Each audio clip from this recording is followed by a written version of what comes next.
I got the book out and I started reading it, and Gorky was absolutely one of my favorite artists. And I lived among the abstract expressionists in New York for 4 years before coming to Mexico.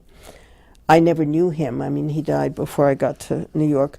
But a very, very close friend of mine was Milton Resnick, who was also an abstract expressionist painter. That was sort of the connection, some of the connective tissue that Jerome writes, that it was Resnick who put him onto Gorky's work. And I would have read them first because I would read the English first and Sergio would read the Spanish first.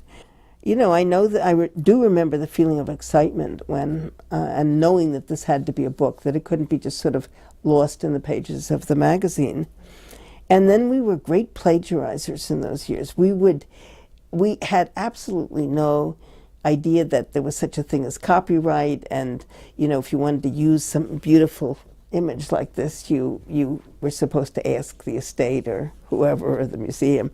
We just used anything we felt like, and I guess we were lucky that nobody ever sued us. But I loved reading in these acknowledgments that Milton was connected with us somehow, and Gorky, and then Jerome, and then us, and because it revives for me that sense of incredible creative power that we all felt back then. You know, we thought we were changing the world with poetry, and we would bring peace and we would bring harmony, and we were idiots, but you know, we were delightful idiots. So, but I just love seeing those names and realizing that these poems, which are so powerful in and of themselves, also sort of represented that coming together of artists and graphic artists, visual artists, and poets, and